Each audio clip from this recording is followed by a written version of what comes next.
नमस्कार साथियों, देश का दंगल न्यूज़ देखने वाले सभी दर्शकों को मेरी नमस्ते।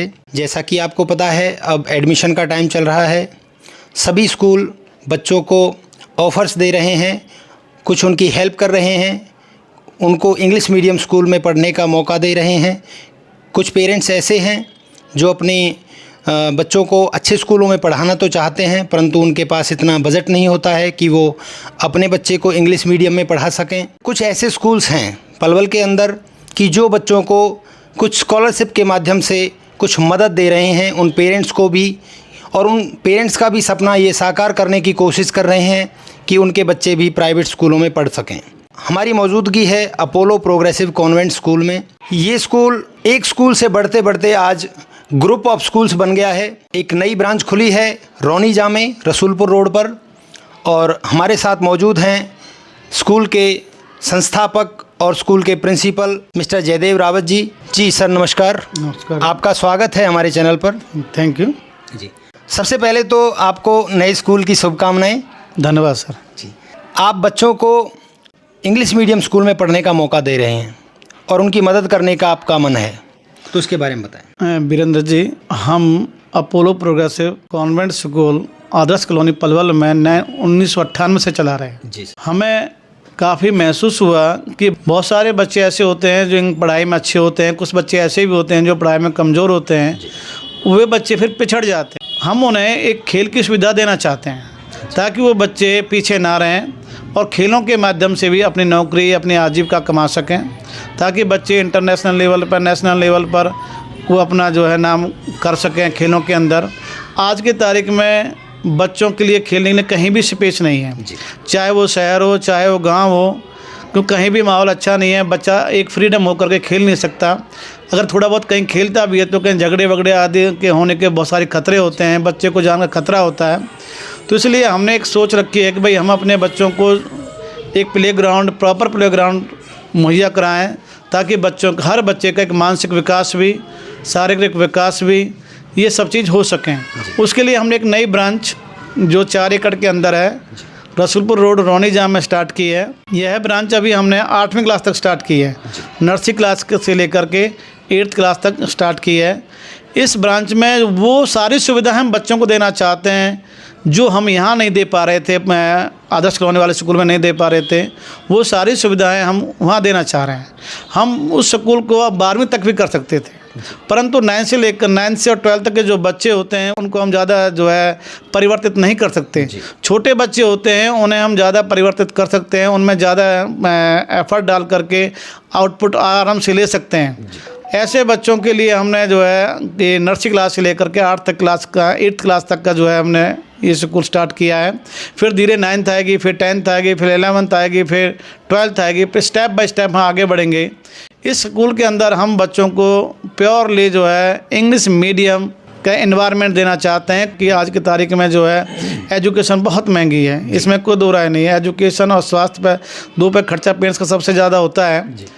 तो मैं चाहता हूं कि बच्चों को कम बजट के अंदर वो सारी सुविधाएं मिल जाएं जो एक हाई बजट में मिलती है बच्चे को। वो सारी सुविधा हम देने की कोशिश करेंगे।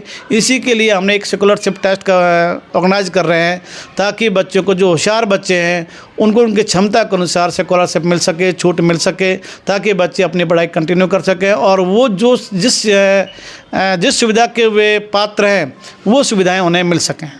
मैं पेरेंट्स से एक बात कहना चाहूँगा कि अगर आज आप उनकी कैरियर काउंसलिंग में मदद नहीं करते हैं और उन्हें एक सही स्कूल चुनने में आप उनकी मदद नहीं करते हैं, तो इसका आपको बहुत भारी नुकसान भी उठाना पड़ता है। भविष्य में जाकर आप इसके लिए बहुत पछताते हैं। सर, ये जो स्कॉलरशिप टेस्ट होने जा रहा है, ये किस तारीख को होगा?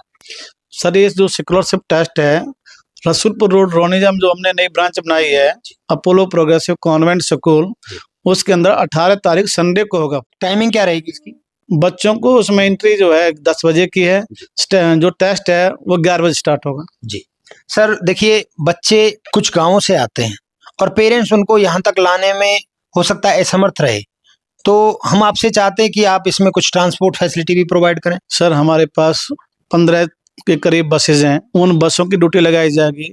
जो बच्चे गांव से आते हैं, जो हमारे रूट से आते हैं, और उनके लिए जो है ड्राइवर से स्पेशल कहा जाएगा, कंडक्टर स्पेशल कहा जाएगा, उन बच्चों को आराम से लेकर के आएँ और बच्चे आकर के टेस्ट दें। उन बच्चों को रिफ्रेशमेंट के तौर पर भी कुछ ना कुछ दिया जाएगा ताकि बच्चों का हौसला बढ़े।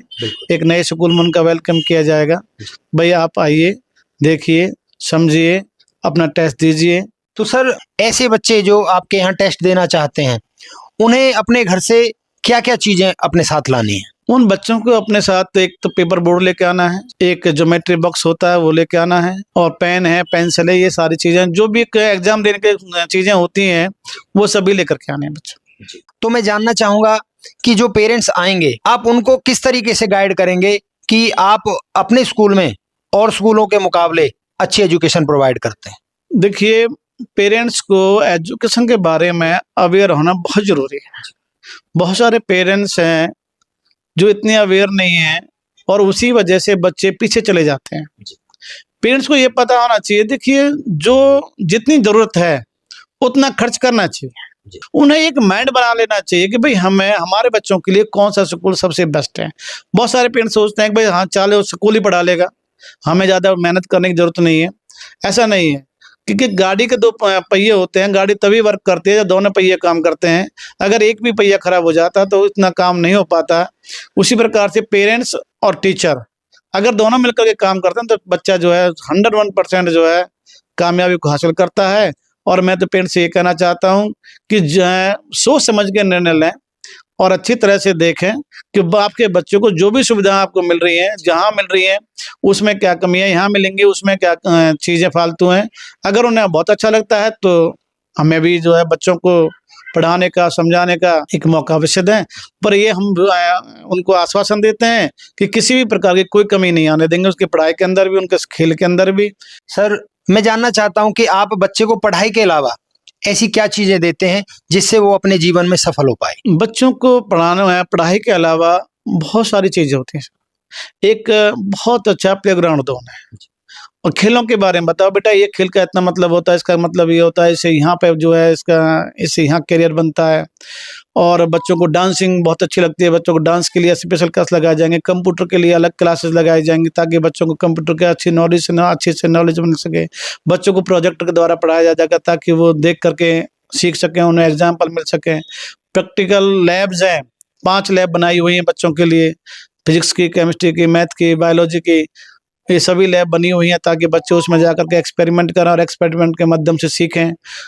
जो भी टीचिंग एड है, एक बेहतरीन स्कूल जो दे सकता है टीचिंग एड, वो सारी टीचिंग एड इन बच्चों को दी जाएंगे ताकि वो अपने मन में किसी प्रकार की कोई झिझक ना रखें। उन्हें बोलने के लिए अच्छा स्टेज दिया जाएगा ताकि वो अच्छी स्पीच दे सकें, अच्छे वक्ता बन सकें। जो भी उनके अंदर कमियां, जो भी झिझक है, वो सारे निकालने का प्रोविजन किया जाएगा ताकि एक अच्छे नागरिक बने अपने लिए, अपने माँ बाप के लिए, देश के लिए। और मैं तो ये चाहूँगा कि एक बार देखें, विजिट करें और कम बजट में उन्हें एक अच्छी शिक्षा हम प्रोवाइड कराएंगे।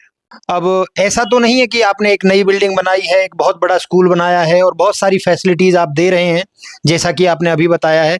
कुछ पेरेंट्स को झिझक होगी कि हो सकता है कि इसमें फ़ीस भी बहुत ज़्यादा होगी। तो सर बताइए फ़ीस स्ट्रक्चर कैसा रहेगा और स्कूलों के मुकाबले? वीरेंद्र जी, सबसे पहले मैं आपको एक बता देना चाहता हूँ, मैं गाँव से बिलोंग करता हूँ। मेरे पिताजी भी एक किसान थे।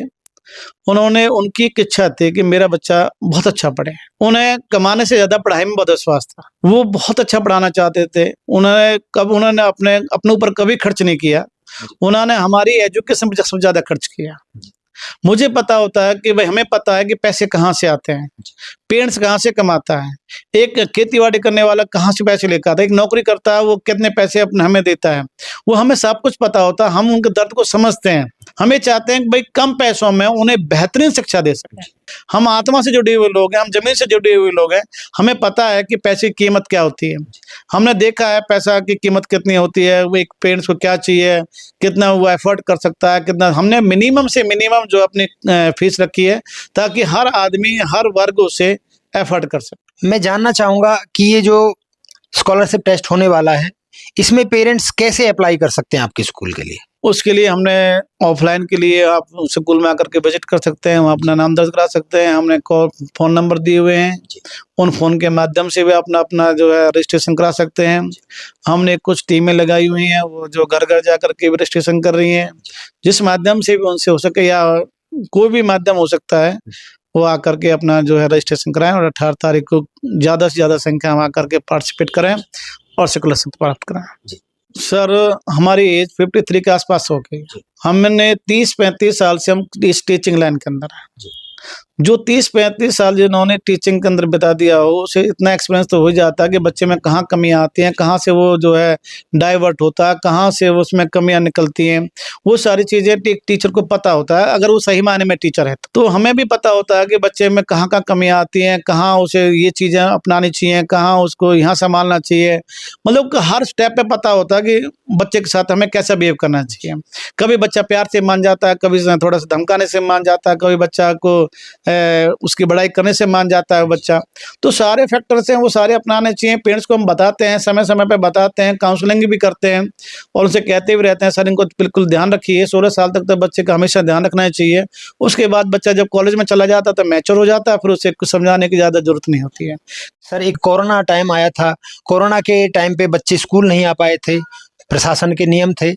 उस दौरान बच्चों में सोशल मीडिया से बहुत अट्रैक्शन हुआ, सोशल मीडिया बहुत यूज़ करने लगे और सोशल मीडिया यूज़ करने के बाद बच्चों ने किताबों से थोड़ी दूरी बना ली और देखने में आया कि बच्चों में थोड़ा संस्कारों की भी कमी आ गई। तो इस पे आप कैसे काम करते हैं कि बच्चों में संस्कार भी बढ़े? सर देखिए, बच्चा जो देखता है वो करता है और जो अगर नहीं देखेगा तो नहीं करेगा। सोशल मीडिया मैं मानता हूँ थोड़ा सा उसमें गिरावट आई है बच्चे के अंदर, परंतु उसमें थोड़ा सा दोषी पेरेंट्स भी होता है। पेरेंट्स उतना केयर नहीं कर पाता जितना केयर करना चाहिए। अगर कोई बच्चा मिसबिहेव करता है या बच्चा कुछ कहता है या सुनता है तो उस पर तुरंत एक्शन ले लेना चाहिए, उसे समझाना चाहिए बेटा ये गलत है ये ठीक है। अगर हम खुद पे कंट्रोल करें, अपने बच्चों पे केयर करें, अगर हम ध्यान से समझाएं, उसे प्यार से बताएं बेटा देखो ये गलत है ये ठीक है ये नहीं करना चाहिए, उसकी सोसाइटी का ध्यान रखें, वो किस सोसाइटी में उठता बैठता है, वो 100% बच्चा सही हो जाएगा, संस्कारी हो जाएगा। बच्चा तभी खराब होता है तब उस पर हम केयर नहीं करते हैं, ध्यान नहीं देते हैं।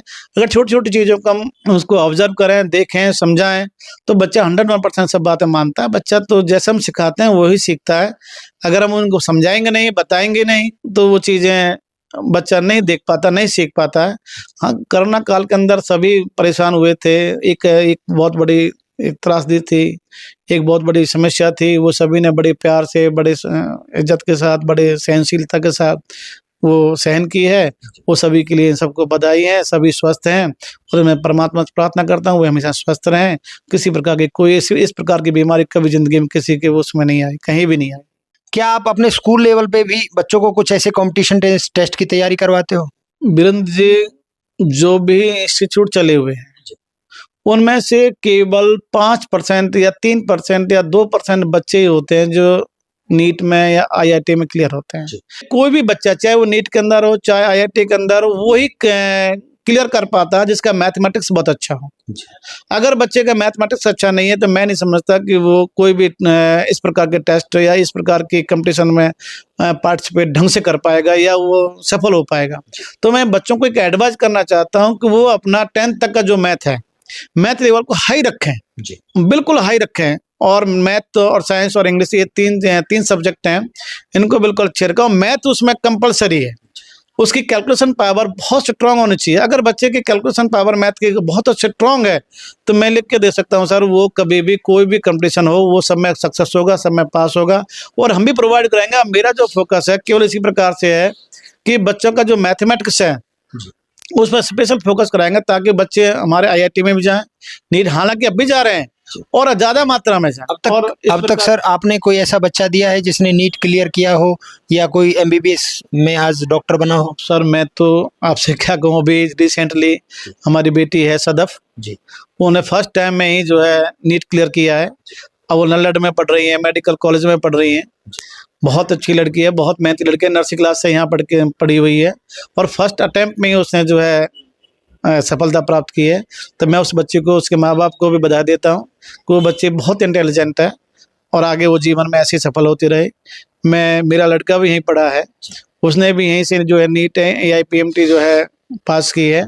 एक लड़का ने IIT फर्स्ट टाइम में। ये सारे बच्चे ऐसे हैं जो उन्होंने कोई टाइम दूसरा टाइम लिया हो, एक अटैम्प्ट किया, उसी फर्स्ट अटैम्प्ट में ही उन्होंने जो है ये क्रैक किया है। और बहुत सारे बच्चे हैं, भविष्य में भी हम बच्चों को तैयार करेंगे और ज़्यादा से ज़्यादा बच्चे हमारे नीट के अंदर जाएं, IIT के अंदर जाएं और जो भी कंपटीशन हो उसमें आगे पार्टिसिपेट करते रहें और सफल होते रहें। बिल्कुल सर, देखिए माँ बाप के साथ साथ बधाई के पात्र आप भी हैं, क्योंकि आपके यहाँ पर पढ़कर उन बच्चों ने आज ये मुकाम हासिल किया है। सर, अंतिम संदेश पेरेंट्स को आप क्या देना चाहेंगे? मैं तो अंतिम संदेश ये देना चाहता हूँ सर, आप आइए, स्कूल को विजिट कीजिए, स्कूल को देखिए, अपने सुझाव हमें दीजिए, कोई कमी हो हमें बताइए, हम इसे ज़रूर दूर करेंगे और आपके अपने बच्चों के सुनहरे भविष्य के लिए एक बार Apollo progressive convent school Rasulpur रोनिजा को ज़रूर मौका दें। धन्यवाद। तो ये थे हमारे साथ अपोलो प्रोग्रेसिव कॉन्वेंट स्कूल के प्रिंसिपल मिस्टर जयदेव रावत जी। इन्होंने बहुत ही डिटेल में आपको सारी जानकारियां दी, किस तरीके से वो अपने इस नए स्कूल में नए भविष्य की नींव रखने जा रहे हैं और इस शुरुआत में आप उनके भागीदार बन सकते हैं। वाकई ये आपको ऑफर भी दे रहे हैं कि बच्चों को स्कॉलरशिप के माध्यम से वो कुछ राहत देंगे, और बिल्कुल इस सुनहरे अवसर से आप ना चूकें और अपने बच्चे को ये स्कूल में एडमिशन कराकर एक बहुत अच्छा भविष्य आप दे सकते हैं। बहुत बहुत धन्यवाद। देश का दंगल न्यूज़ देखने वाले सभी दर्शकों को नमस्ते जी। और अगर ये वीडियो आपको अच्छी लगे तो इसको शेयर करें, ज़्यादा से ज़्यादा लोगों तक पहुँचाएं। बहुत बहुत धन्यवाद। Thank you sir.